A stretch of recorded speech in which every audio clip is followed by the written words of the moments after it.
नमस्कार दोस्तों, मैं अशोक कुमार, व्याख्याता फ्रॉम वसी। आज फिर मैं आपके सामने लेके आया हूँ अलंकार। आज हम फिर क्या है कि अलंकार के बारे में पढ़ेंगे। पिछली जो हमारी क्लास हुई थी उस समय हमने क्या है कि किसके बारे में, शब्द अलंकार के बारे में पढ़ा था। और आज हम अलंकार में अर्थालंकार के बारे में पढ़ेंगे। अर्थालंकार, इसके बारे में आज हम पढ़ेंगे। जो हमारी पिछली क्लास हुई थी उसमें हमने पढ़ा था कि भाई शब्द अलंकार क्या होता है, उसकी विशेषता, उसमें कौन कौन से अलंकार होते हैं, अनुप्रास, यमक, श्लेष, उनके बारे में स्पेशल देखा था। आज हम अर्थालंकार के अंदर उपमा, रूपक, उत्प्रेक्षा, इन अलंकारों के बारे में जानेंगे। अब पहले हम देखते हैं कि अर्थ अलंकार है ये क्या होता है। जैसे शब्द अलंकार में क्या होता है, शब्द अलंकार में शब्द का महत्व होता है, इसमें क्या होता है, अर्थ का महत्व होता है। अगर यानी अर्थ अलंकार में अर्थ का महत्वपूर्ण स्थान होता है और शब्द अलंकार में शब्द का स्थान था। अर्थ अलंकार के अंदर देखिए सबसे पहले आता है उपमा अलंकार, इसके बारे में हम देखेंगे। यानी अर्थ अलंकार का चमत्कार जब अर्थ में निहित होता है तो वहाँ अर्थालंकार होता है। और अगर वहाँ दूसरा पर्यायवाची शब्द भी हमने रख दिया, कोई पर्यायवाची शब्द रख दिया, फिर भी क्या होता है कि चमत्कार बना रहता है, तो वहाँ पर कौन सा होता है, अर्थालंकार। अर्थालंकार में आज हम सबसे पहले पढ़ेंगे उपमा अलंकार के बारे में। उपमा अलंकार, अब उपमा अलंकार क्या होता है कि जब किन्हीं दो वस्तुओं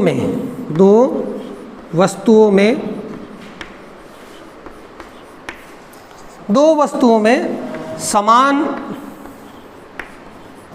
गुण, स्वभाव,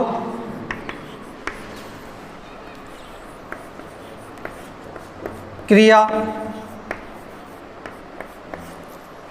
आदि के आधार पर क्या की जाती है, इन सब के आधार पर तुलना की जाती है,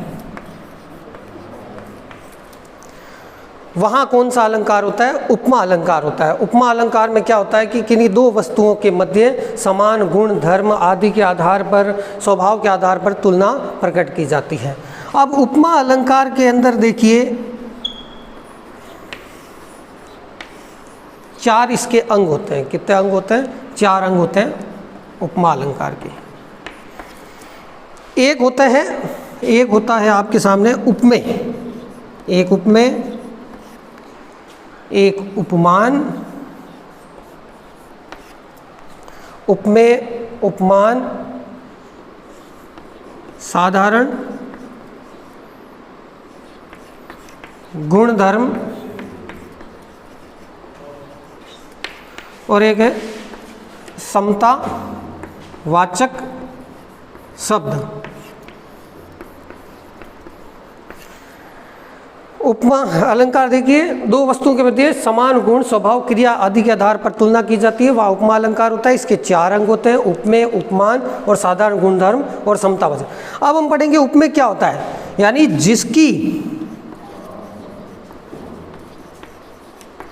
तुलना की जाए उसे हम क्या कहते हैं, उपमेय कहते हैं। उपमान क्या होता है, जिससे तुलना की जाए, जिससे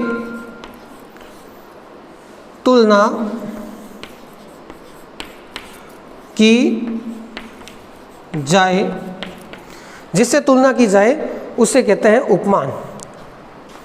साधारण गुण, यानी उन दो वस्तुओं के बीच में जो साधारण गुण कौन सा है, उसको साधारण गुण या विशेषता जिसके आधार पर तुलना की गई है उसे कहते हैं साधारण गुण, धर्म। उसके बाद यह होता है, ये समतावाचक शब्द क्या होता है, उन दो वस्तुओं में जो समानता है, समानता प्रकट करने वाले शब्द। यानी दो वस्तु है, व्यक्ति, उनके बीच में किसी वस्तु से तुलना कर दी गई है और समानता प्रकट करने वाले शब्द होते हैं, वे समतावाचक शब्द आते हैं, उसे कहते हैं समतावाचक शब्द। अब देखिए आपके सामने एक उदाहरण होता है,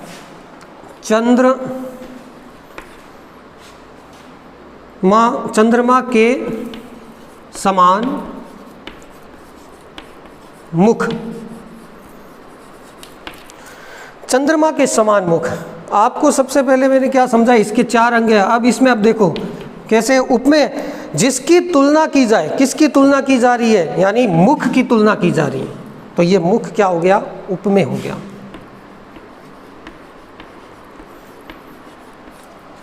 उपमान क्या है, जिससे तुलना की जाए। अब मुख की तुलना किससे कर दी गई है, ये चंद्रमा से, तो ये हो गया उपमान। साधारण गुण धर्म क्या होता है, जो उन दोनों के जिसके आधार पर तुलना की गई है, जो उनके अंदर गुण या विशेषता है। और मुख और चंद्रमा की तुलना किस गुण के कारण की गई, सुंदरता गुण के कारण की गई। तो ये जो सुंदरता का गुण है ना, ये इनका क्या हो गया, साधारण गुण धर्म।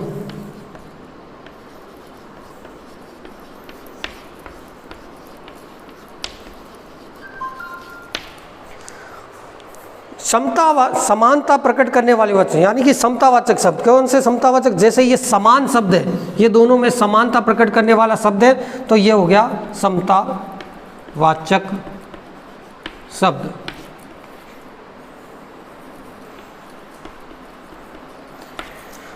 तो यहाँ क्या हो गया, उपमा अलंकार। उपमा अलंकार की दो वस्तुओं के बीच में तुलना कर दी जाए, उपमेय, उपमान, साधारण गुणधर्म और समतावाचक शब्द, ये इसके क्या होते हैं, 4 अंग होते हैं।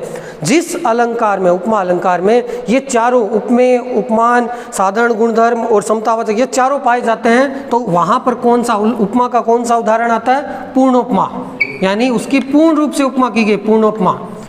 और जहाँ पर इनमें से कोई भी एक भी, यानी उपमेय गायब हो गया या उपमान गायब हो गया, कुछ भी गायब हो जाता है, उसे कहा जाता है लुप्तोपमा।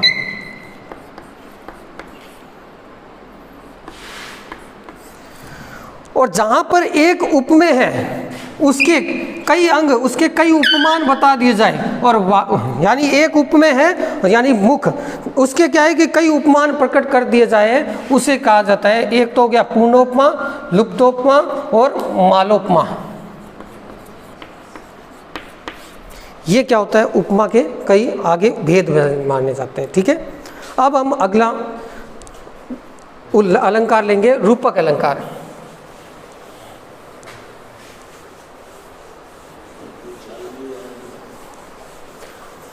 ये उपमा अलंकार आपके सामने कंप्लीट हो गया। अब रूपक अलंकार के बारे में हम देखेंगे।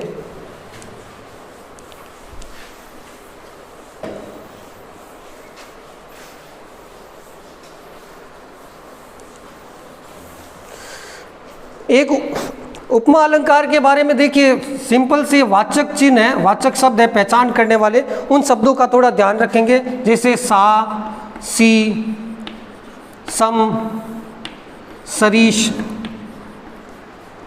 समान। यानी बोर्ड की परीक्षा में या कंपटीशन में कभी भी क्वेश्चन आ जाए और पूछ लिया जाए कि निम्न में से कौन सा अलंकार है, यानी जहाँ भी इन शब्दों में से कोई भी दिख जाए आपको, और वहाँ सीधा सीधा क्या करना है, उपमा अलंकार करना है। उसके बाद अब हम देखते हैं रूपक अलंकार के बारे में। रूपक अलंकार की क्या परिभाषा होती है, इसमें क्या किया जाता है, उपमेय में उपमान का अभेद आरोप प्रकट किया जाता है। वहां पर कौन सा अलंकार होता है, रूपक अलंकार, यानी उपमेय में उपमान का अभेद आरोप प्रकट किया जाता है, रूपक अलंकार। दूसरा, इसकी पहचान होती है, योजक चिन्ह का प्रयोग किया जाता है। योजक चिन्ह, योजक चिन्ह जहाँ होंगे वहाँ क्या होगा, ये होगा, जैसे ये होता है, ये योजक चिन्ह होता है, इसका प्रयोग किया जाता है वहाँ रूपक अलंकार। जैसे देखिए, चरण कमल, चरण कमल, तो ये योजक चिन्ह प्रयुक्त हो गया, और इसके विग्रह कैसा होता है, चरण रूपी कमल। कमल नयन, कमल नयन, ये फिर योजक चिन्ह आ गया, कमल रूपी नेत्र। तो वहां पर कौन सा होता है, रूपक अलंकार होता है। ठीक है, ये आपके रूपक अलंकार समाप्त हो गया।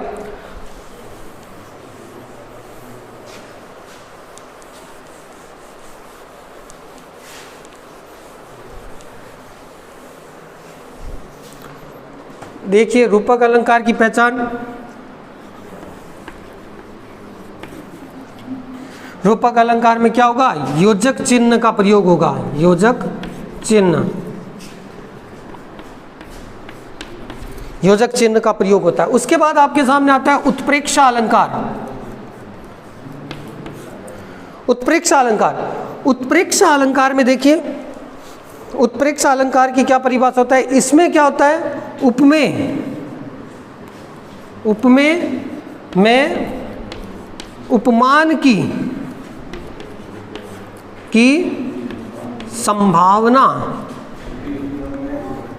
संभावना प्रकट की जाती है।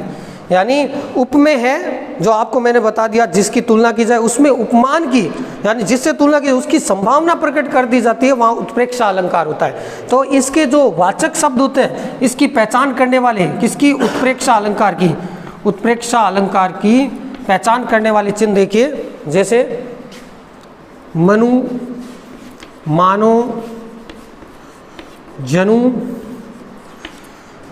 मनु मानो, मान ही,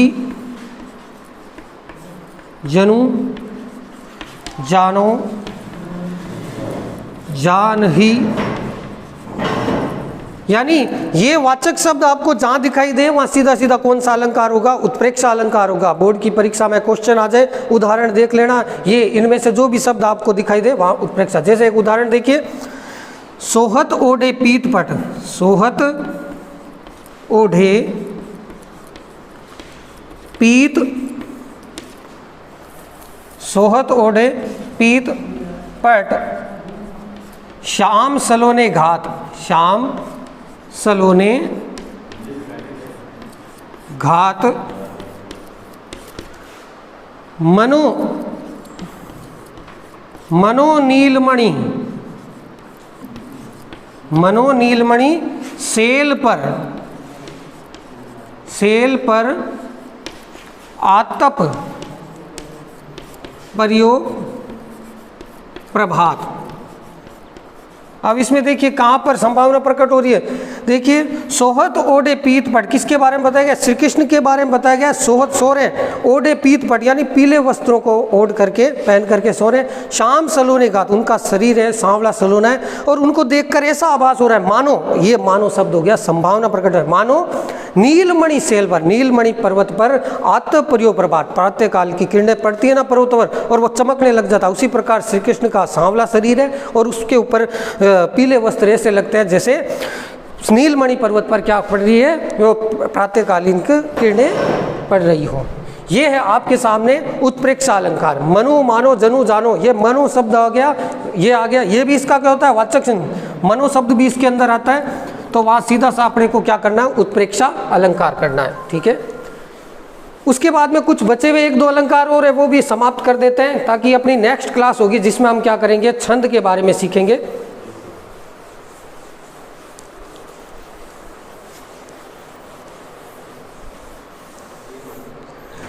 विरोधाभास अलंकार,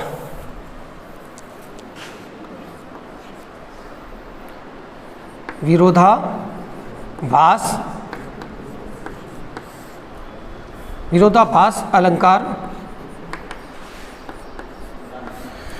विरोधाभास अलंकार देखिए नाम में पता चल रहा है क्या होता है इस अलंकार के बारे, जहां पर विरोध का क्या हो, आभास हो, विरोध का आभास हो, वहाँ विरोधाभास अलंकार होता है। जैसे उदाहरण देखिए, उदाहरण आपके सामने आता है, जब से, और एक और ध्यान रखना है, विरोध का आभास होता है एक तो, दूसरी इसके अंदर क्या होता है, दो विपरीत बातें कही जाए, विपरीत बातें कही जाए, परस्पर विपरीत बातें कही जाए, वहां पर कौन सा अलंकार होता है, विरोधाभास। जैसे जब से, जब से आंख लगी, जब से आंख लगी तब से न आंख लगी।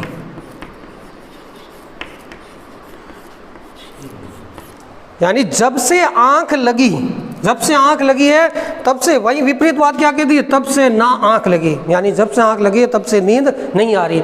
यहाँ पर ऐसा लग रहा है विरोध हो रहा है और दो विपरीत बातें कह दी गई है, वहाँ पर क्या होता है, विरोधाभास अलंकार होता है।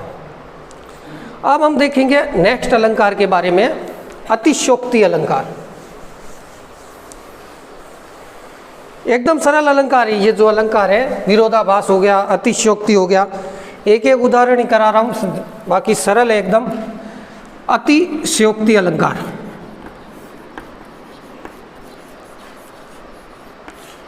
अतिशयोक्ति अलंकार में भी देखिए नाम से पता चल रहा है, अतिशयोक्ति का मतलब होता है बढ़ा चढ़ाकर, बढ़ा चढ़ा कर वर्णन करना, बढ़ा चढ़ाकर वर्णन करना। जहां पर किसी भी बात का बढ़ा चढ़ाकर वर्णन कर दिया जाए वहां पर कौन सा अलंकार होता है? अतिशयोक्ति अलंकार। जैसे एक उदाहरण है, हनुमान की पूंछ में, हनुमान की पूंछ में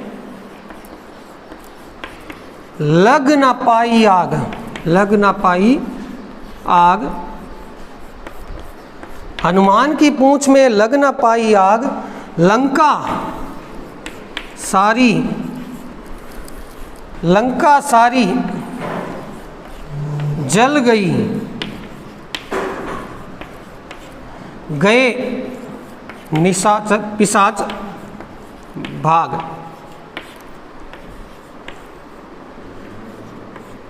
हनुमान की पूंछ में लग ना पाई आग, लंका सारी जल गई, गए पिशाच भाग। यानी हनुमान जी की पूंछ में आग नहीं लग पाई और लंका सारी की सारी जल गई। और जहाँ पर ये, यहाँ पर क्या है, बड़ा चढ़ाकर वर्णन किया गया है, वहाँ क्या होता है? अतिशयोक्ति अलंकार होता है। अब हम करेंगे उदाहरण अलंकार के बारे में। सरल सरल उदाहरण है ये सभी, तो आप थोड़ा एक बार देख लेना, पुस्तक में एक बार पढ़ने से ही समझ में आ जाएगा इन अलंकारों के बारे में। समझने वाले तो वो शुरू में थे। अब हम करेंगे उदाहरण अलंकार के बारे में।